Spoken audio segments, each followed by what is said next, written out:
Today, I am very pleased to share with you all a paper based on my dissertation fieldwork on Chinese migrants in Zambia and their relations with Zambians. The title of this paper is History Written in Advance: The Temporal Politics of Learning Mandarin for Jehovah's Witnesses in Zambia.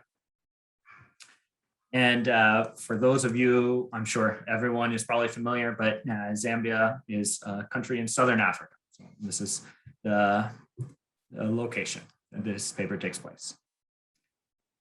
Over the course of 2018 and 2019 in Gombelo, a city in central Zambia, I met each week at one of the outside tables of the town's Chinese market with a man named Jonah to study the Bible together. I had first met Jonah through the Jehovah's Witness congregation, which we both attended, a congregation that, though overwhelmingly composed of Zambian congregants, nevertheless conducts its meetings exclusively in Mandarin Chinese. At the time, I had already been conducting ethnographic fieldwork research in Zambia for a little over 1 year on the broad topic of Chinese migrant workers and entrepreneurs in the country, and on their relations with local Zambians. Up to this point, I had focused my research on labor relations, specifically on labor relations that pertained at Summers Mine, a Chinese-owned and operated coal mine located to the south and east of Gombelo. Over the course of this research, I had been connected through mutual acquaintances with members of Jonah's congregation, and I was intrigued by the congregation members' deep commitment to the study of Mandarin Chinese and evangelization efforts with Chinese migrants in Zambia. Part of my interest in the Jehovah's Witnesses stemmed from the way in which their commitment to learning Mandarin and evangelizing to Chinese migrants differed so profoundly from the practices of members of other Christian denominations in Zambia. Since the 1990s, Zambia has been a constitutionally declared Christian nation, a fact which many Zambians, in my experience, cited often and proudly. And Christian practice plays a profound role in the personal lives of almost every Zambian I met over the course of my fieldwork. Despite the great emphasis of many Zambians, both witnesses and non-witnesses, place on spreading and convincing others of their truth of their version of Christianity, besides the members of Jonah's congregation and other similar witness congregations, I never encountered any Zambians who expressed much interest in evangelizing to Chinese migrants. In over a year of conducting research on social relations between Zambians and Chinese migrant workers before I encountered Jonah's congregation, accepting a few students at the University of Zambia's Confucius Institute, I had almost never before encountered any Zambians who could speak any variety of Chinese.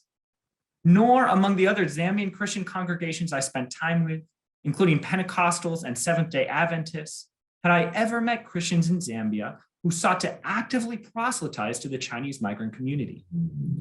I was deeply impressed, therefore, not only by the willingness and interest of members of Jonah's congregation to learning Mandarin Chinese, but also by the intense commitment and dedication with which they pursued their mastery of the language. On several occasions, for example, I had watched with a mixture of admiration and not a small amount of jealousy as Jonah provided spontaneous, simultaneous translations of English sermons into Mandarin Chinese, demonstrating a fluency in the language that I felt exceeded mine, even though Jonah had never been to China, while I had formerly lived there for over 3 years as a volunteer teacher. And so here in this photograph, you can see such a simultaneous translation. So on the television screen, there's a Jehovah's Witness preacher who's preaching in English, and then the two figures at the table below him are translating his talk simultaneously into Mandarin Chinese, and while the rest of the congregation is listening. And as you can see, excepting one woman walking in the background, the congregation is entirely composed of Zambians. At Summers Mine, the site at which I conducted most of my ethnographic fieldwork up to that point, relations between Zambians and Chinese migrants had often been tense, occasionally even violent or murderous. The Jehovah's Witnesses in Jonah's congregation in Gombelo, by contrast, actively pursued strategies of not only Mandarin language mastery, but also amicability and social connection with Chinese migrants in their community. Intrigued, by 2018, I began spending more and more time with Jonah's Jehovah's Witness congregation, attending their twice weekly meetings conducted exclusively in Mandarin Chinese, and eventually formally approaching them to ask if they would be willing to be part of my ongoing ethnographic research. The members of the congregation agreed on one condition, that in return I also commit to learning more about the Bible. Since I also viewed this as an excellent opportunity to engage in participant observation with the congregation, I readily agreed. To be my leader through my weekly one-on-one Bible study sessions, the leaders of the congregation opted to pair me with Jonah. Jonah was a relatively young member of the congregation, in his mid-20s at the time and several years younger than me, but he was also generally recognized by the other congregation members as one of the most diligent and devoted among their number in terms of his study of Mandarin Chinese and his witnessing to Chinese migrants.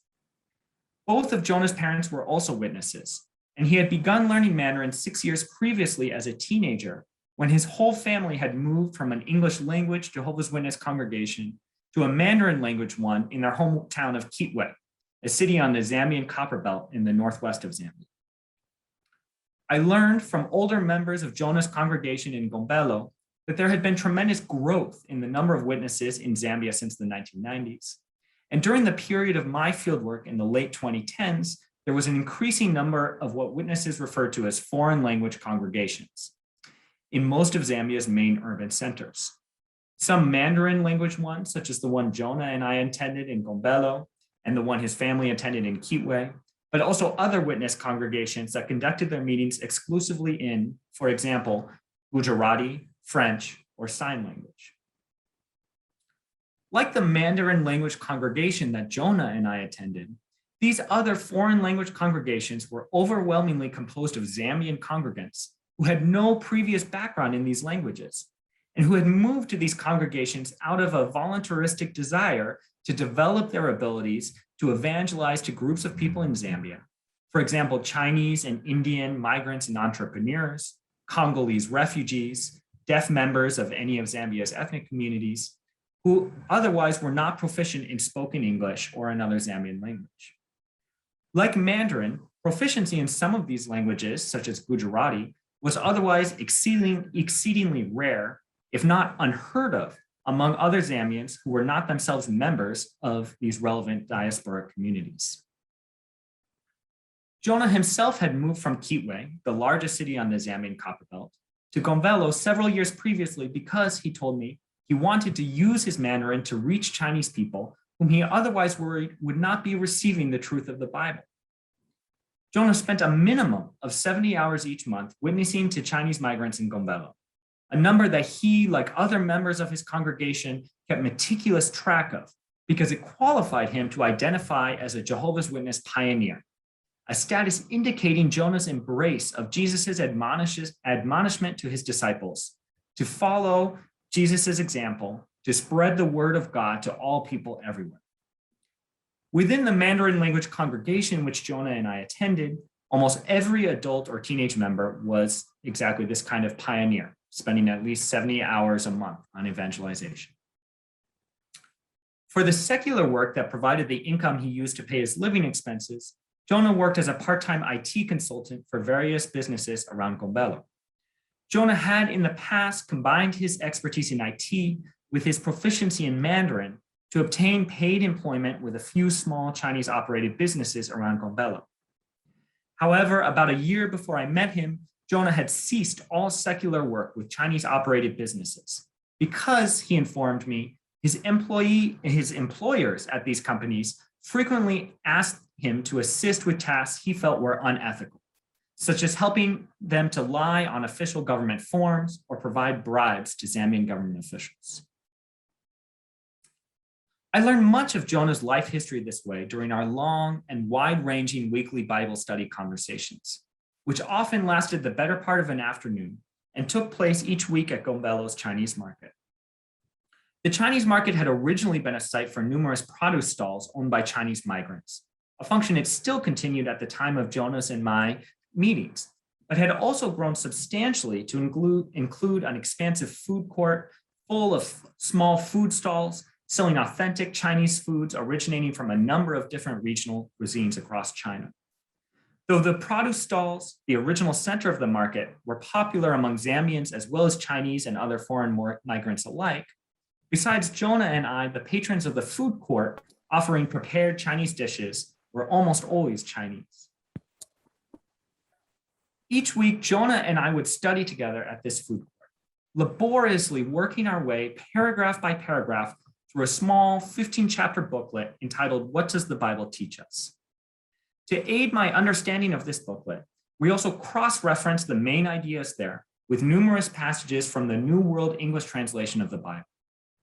The subject matter of the chapters Jonah and I studied together range from topics such as who is God and how can you become God's friend, to is the end of the world near, and the truth about the angels.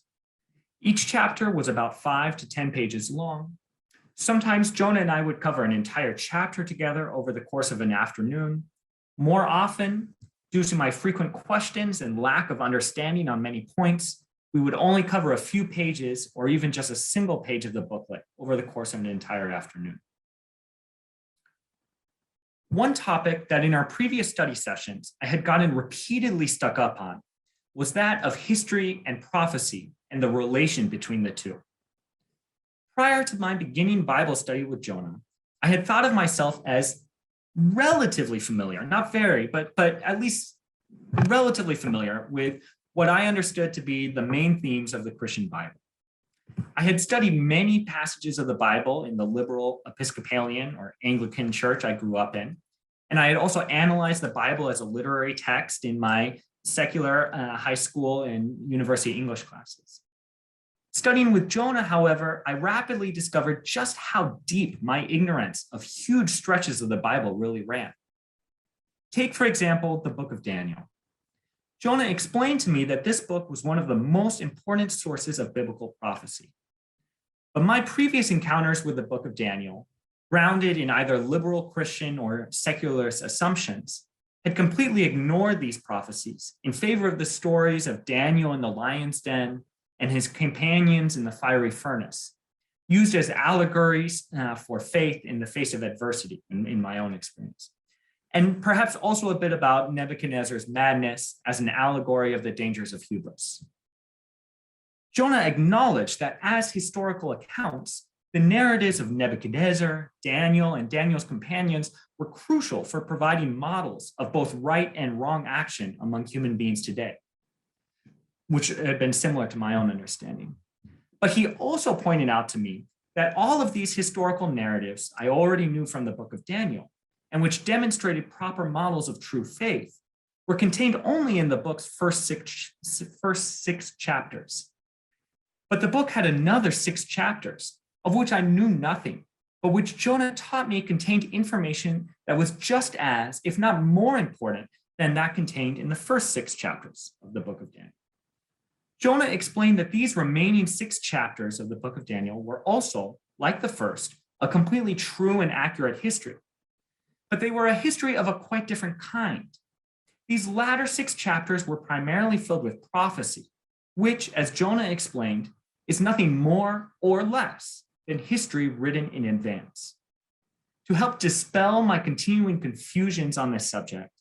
at this point, Jonah pulled his laptop computer out of his backpack, and after booting it up, opened 2 PDF documents, both several pages long, which he had downloaded directly from the online library on the main website of the Global Jehovah's Witnesses organization.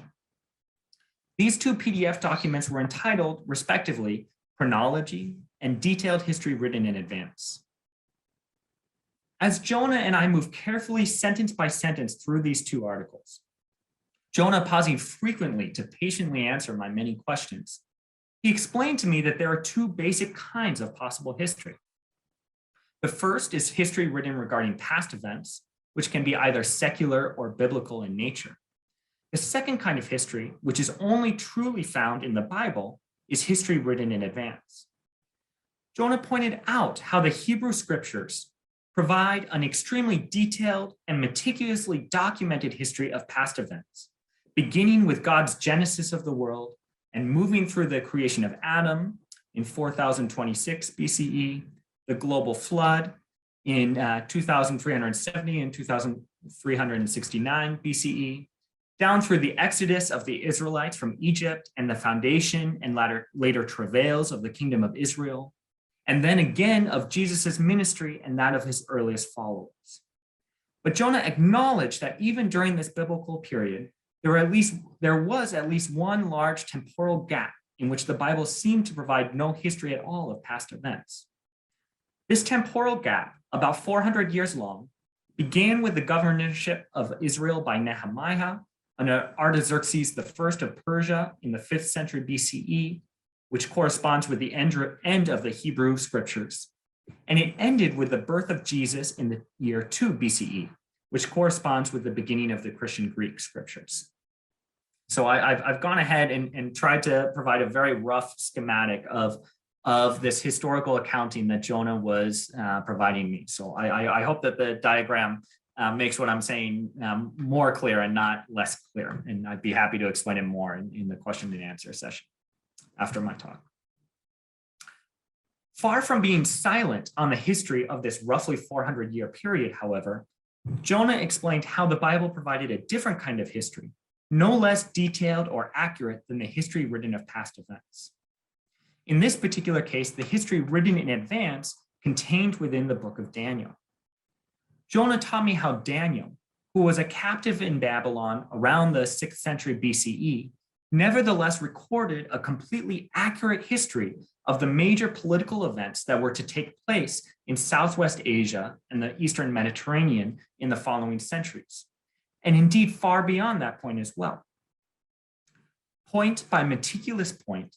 Jonah demonstrated to me how the history written in advance provided by the book of Daniel specifically described the conquest of Babylon by the Medo-Persian Empire, and that empire's own subsequent conquest by Alexander the Great,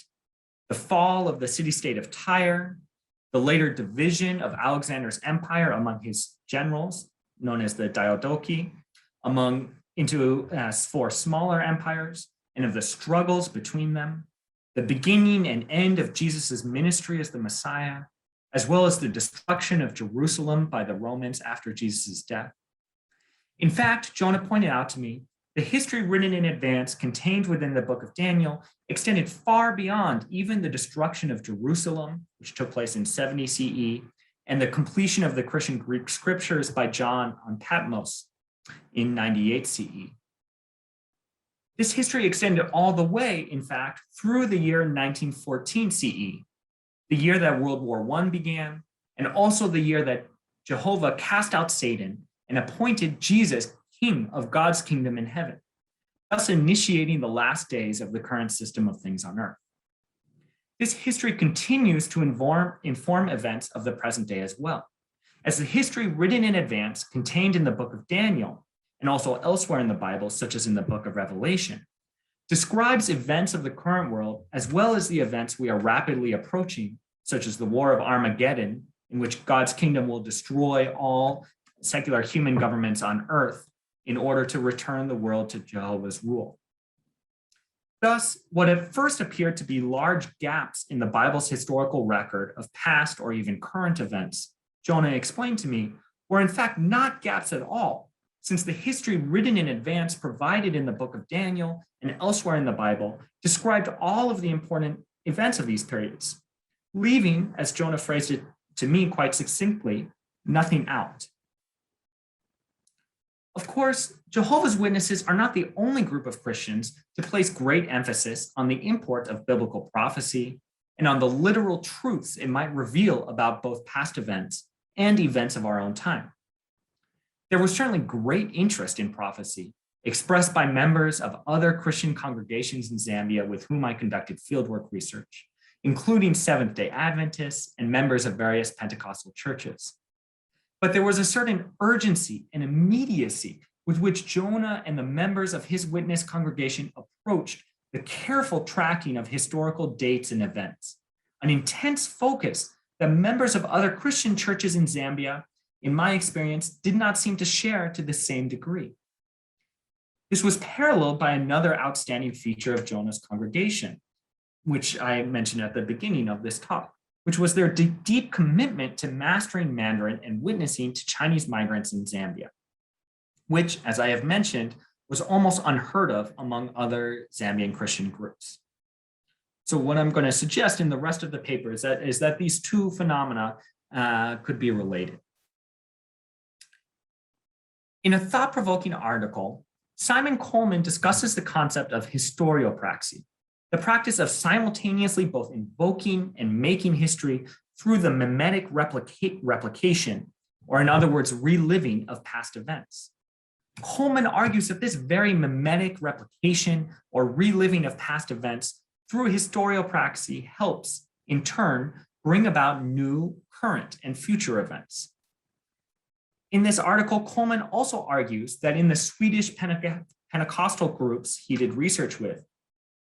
different temporal frames come into play and intersect.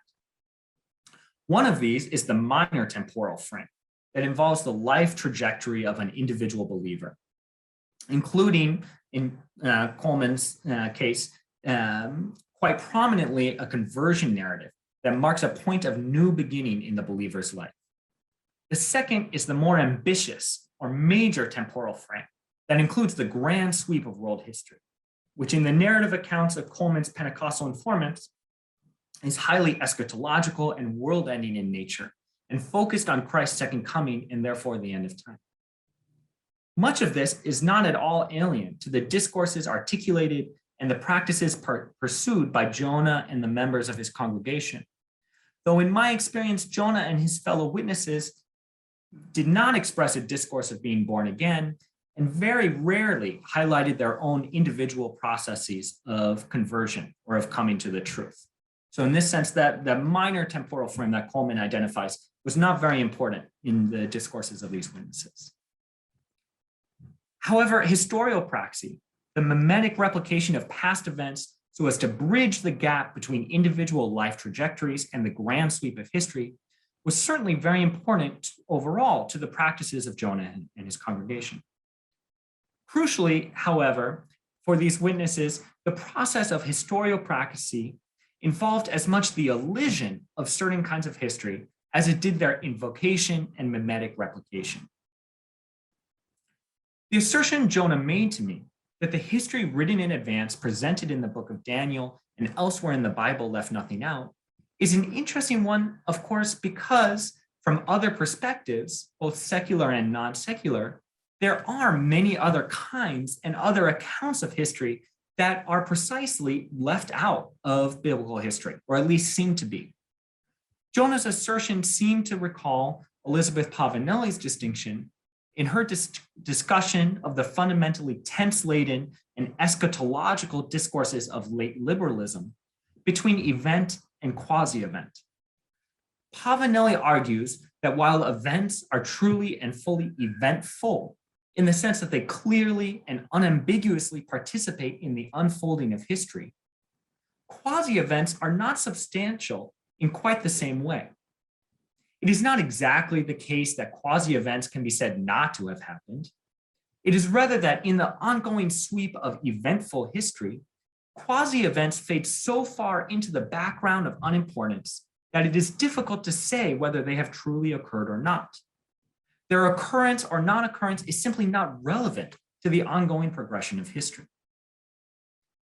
As I understood Jonah's exposition of history, a perfect example of quasi-event would be all those happenings that took place in secular history, but which have no parallel in the divinely sanctioned histories of the Bible, either the histories regarding past events or the histories written in advance. But for other Christians in Zambia, these historical happenings, secular though they might be, were precisely of great theological and indeed ontological import. So to contrast with Jonah and the Jehovah's Witnesses congregation he belonged to, I would like here to draw attention to another congregation of deeply pious Christians whom I spent time with in Zambia, namely a congregation of Seventh-day Adventists. This congregation of Seventh-day Adventists did not, like Jonah's, engage in any practice of learning Chinese or evangelizing to Chinese migrants, even though the congregation met just a short walk away from a major Chinese-operated coal mine. Indeed, for members of this Seventh-day Adventist congregation, evangelizing to the many Chinese migrants who live so nearby was almost unthinkable. One Saturday, which is the Sabbath day for Seventh-day Adventists, I was sitting with a group of elders from the Seventh-day Adventist congregation. These elders were of varying ages, but were all male. As we shared a meal during our noontime break, during the all-day Saturday worship service, several of these elders began complaining bitterly of how, in their view, Chinese people were in the process of buying up Zambia. As an example, they pointed to the nearby Summers coal mine, which was owned and managed by an extended family from China's Jiangxi province. The elders of the church noted that the Chinese owners of this mine were extremely obstinate in refusing to grant even the smallest of wage increases to their workers, even as inflation was hitting the Zambian economy very hard, and would even on occasion resort to firing shotguns to disperse crowds of protesting workers demanding better working conditions. Their complaints slowly transitioned from complaints about the very worldly, here and now growing presence of Chinese migrants in Zambia to somber reflections on the fact that when we are all brought up to heaven at the time of Christ's second coming, and here they seem to include me in their sense of of people who would be going to heaven, we would certainly find no Chinese people there in heaven.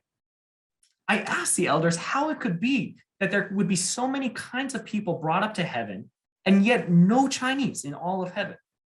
The elders explained to me that this was the case because fundamentally, Chinese people had no heart or souls, what they described as moyo in Jitonga, which is the language spoken in southern Zambia.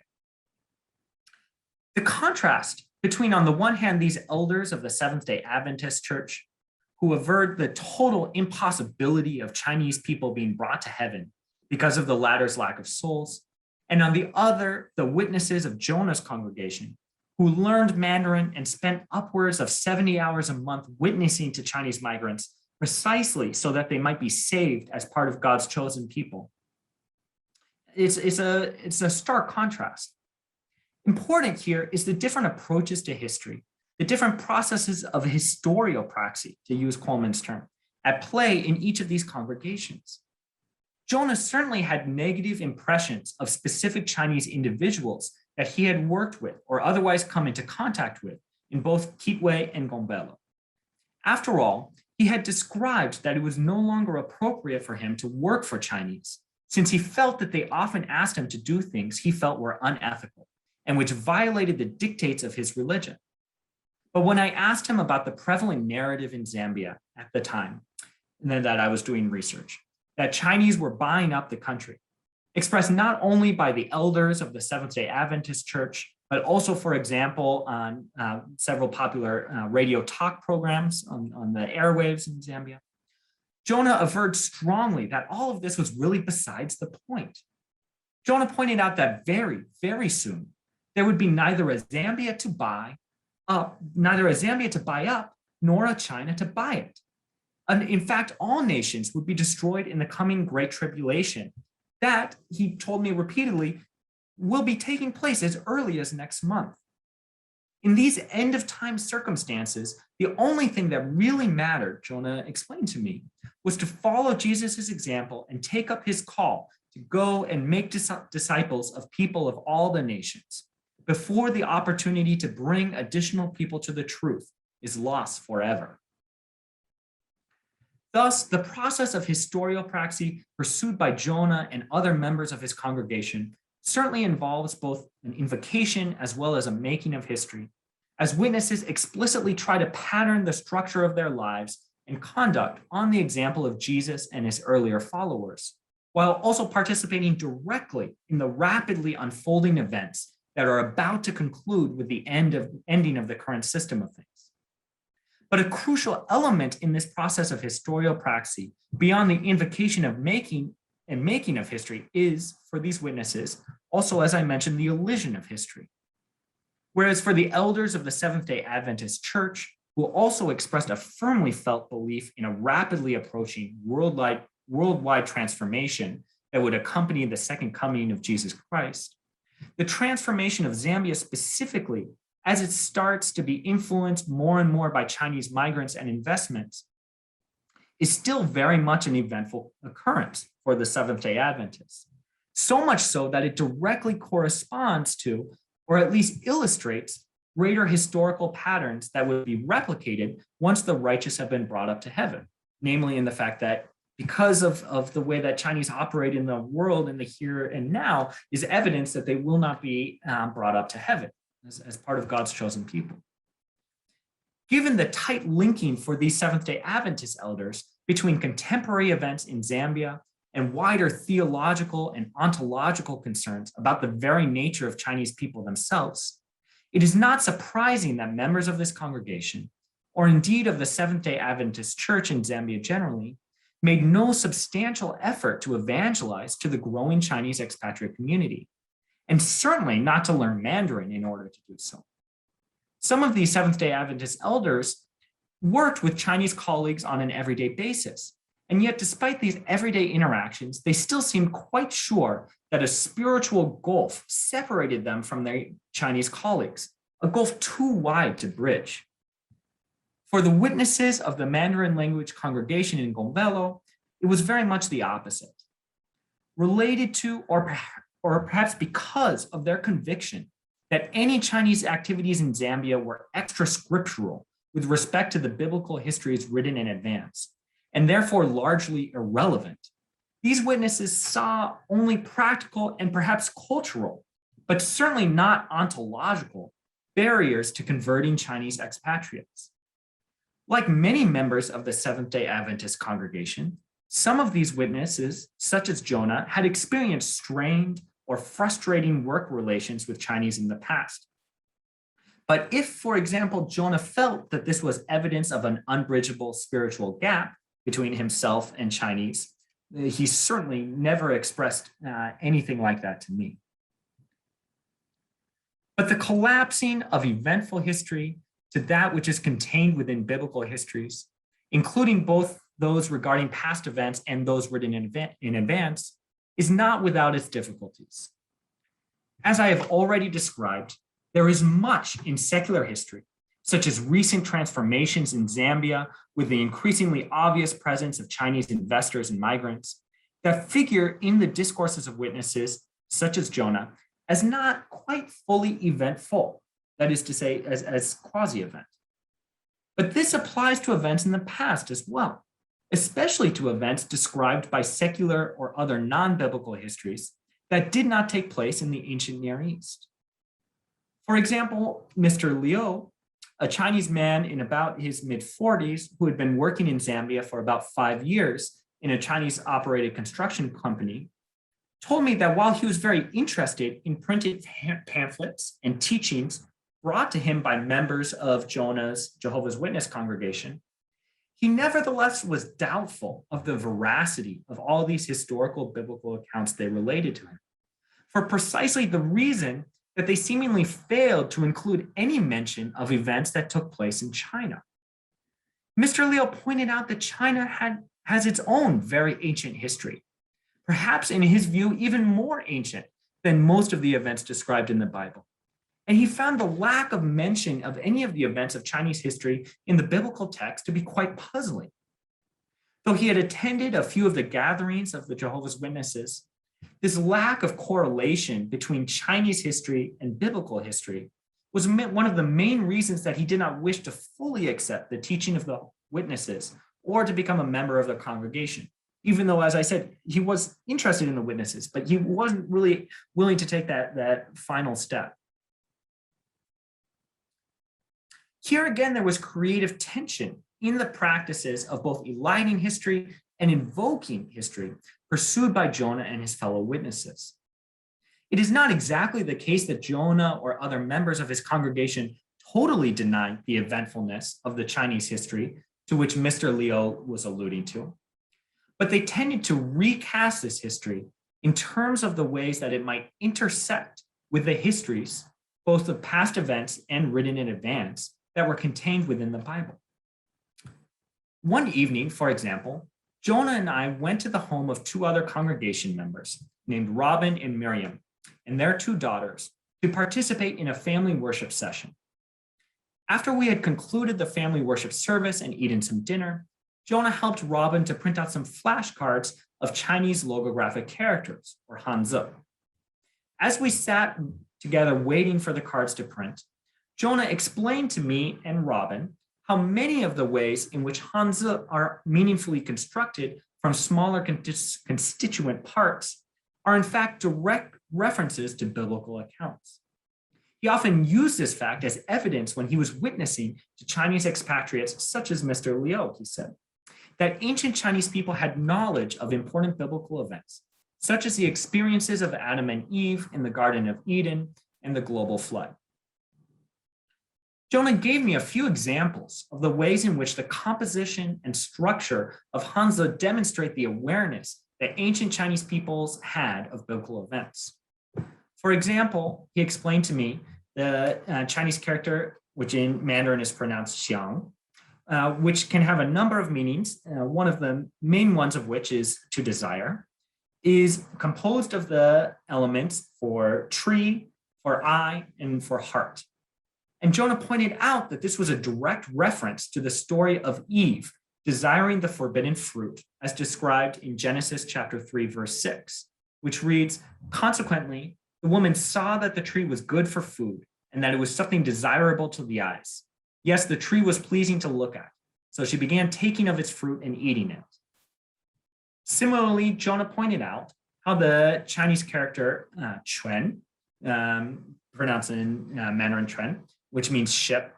is composed of the characters for boat, eight, and the character that usually means mouth, but is also used as a counter word for number of people in a very similar way to the way in which in English, for example, we talk about head as a counter word, for example, like 8 head of cattle. So this character mouth can be for a number of people.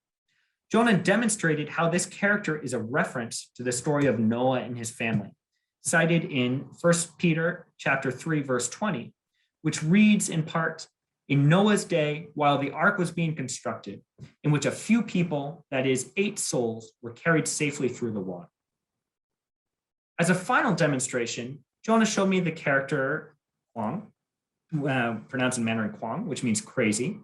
and which he pointed out was composed of 2 components. One which I recognized as dog, but Jonah told me meant beast, and the other for king. Jonah told me that this character was a reference to the madness that overtook King Nebuchadnezzar II late in his reign, as recounted in Daniel chapter 4, verses 31 through 33, which read in part, "A voice came down from the heavens. To you it is being said, O King Nebuchadnezzar, the kingdom has gone away from you, and from mankind you are being driven away. The beasts of the field your dwelling will be, and you will be given vegetation to eat, just like bulls." When I asked Jonah how Chinese people usually reacted when he provided these demonstrations of the biblical origins of Chinese written characters, Jonah told me, most Chinese are fascinated. Let me see if I have. Most Chinese are fascinated. Actually, they didn't know that these characters have a reference to the Bible. They think maybe their culture has nothing to do with the Bible. They're fascinated to see that they have some background of the Bible in their culture. All cultures have similar stories about the Bible. All these stories were actually handed down orally before the Bible was written.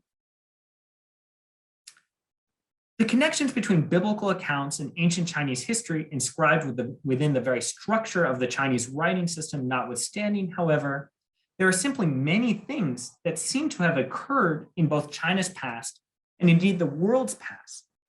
that simply do not seem to be covered by the histories provided in the Bible. Again, I do not want to suggest that for Jonah or other members of his congregation, these events simply never happened. In our Bible study sessions together, Jonah did often make reference to what he called secular history, though he pointed out that the accuracy of any given account in secular history is highly dubious when compared with the absolute certainty granted by the Bible. Where these secular historical narratives provided confirming detail to biblical accounts, Jonah was clearly interested in studying their descriptions and discussing them with me. Where such historical accounts did not seem to intersect at all with either the histories of past events or the histories written in advance provided in the Bible, however, they seem to recede so far into the realm of unimportance for Jonah and his fellow congregation members, so as to not even be worth mentioning. So in a manner not dissimilar to the fundamentally tense-laden and eschatological discourses that Pavanelli describes in her work on late liberalism, as I mentioned, I argue that for Jehovah's Witnesses with whom I did research, all these happenings which we might obtain some, and I should note potentially deeply flawed, understanding of through secular history, but which do not figure in any kind of biblical history are mere quasi-events, mere background noise against the unfolding drama of Jehovah's plan for humanity as revealed in the Bible. So, thus, the sense of importance attached to events of biblical history and total unimportance of events described by all other forms of history, a sense described to me many times by Jonah, Robin, Miriam, and other members of the Jehovah's Witness congregation that I did research with, helps shed light on why Jehovah's Witnesses, alone amongst all other Christian groups in an extremely Christian country such as Zambia, dedicates so much time and effort to evangelizing to the Chinese migrant community. True, members of the Seventh-day Adventist and differently identified Pentecostal churches with whom I also did research also expressed deep commitment to the fundamentally universal application of their spiritual teachings. And members of these other Christian congregations also engaged in vigorous proselytization, directed both towards me as well as towards other Zambians. But as the elders of the Seventh-day Adventist congregation alluded to, the contemporary politically and socially charged questions regarding the presence of Chinese migrants in Zambia made any thought of reaching out to such migrants and bringing them into the Christian fold quite unthinkable. Jehovah's Witnesses also recognize the immense difficulties in evangelizing to Chinese migrants, not only regarding difficulties in shared language, but also a lack of Christian background on the part of most Chinese migrants, and also a generally expressed indifference on the part of Chinese migrants to religion. But for the witnesses, these were important obstacles to be overcome in their continuing emulation of Jesus's historical practices and their fulfillment of their obligations to Jehovah. In other words, in their historiopraxy, rather than reasons to give up on the endeavor altogether. For these witnesses, the very lack of eventfulness that the impact of the current large-scale migration of Chinese people and investment from Chinese companies is having on Zambian society, its place firmly in what Chakrabarti refers to as secular time, this Chinese investment, and its lack of any correlate within the histories written in advance that are contained within the Bible, contributes to a relative indifference on the part of the witnesses to the national origins of those to whom they preach, and a corresponding willingness to proselytize to Chinese expatriates when few other groups of Christians are willing to do so. For Jehovah's Witnesses in Zambia, who are aware that we are already living in the time of Jesus's kingdom, and that the events of the Great Tribulation and Armageddon, as Jonah often reminded me, could occur as early as next month, the activities of Chinese migrant workers and investors in Zambia, whether positive or negative, simply does not rise to the level of eventfulness or of great concern, except insofar that they can be evangelized too. These activities of Chinese, or perhaps in the narratives of other Zambians, buying up Zambia, are for Jehovah's Witnesses like Jonah mere quasi-events that are not truly important against the grand drama of God's great plan for humanity, which is rapidly nearing its fulfillment. And with that, I will conclude. Thank you very much for listening to this talk, and I look forward to any questions or feedback.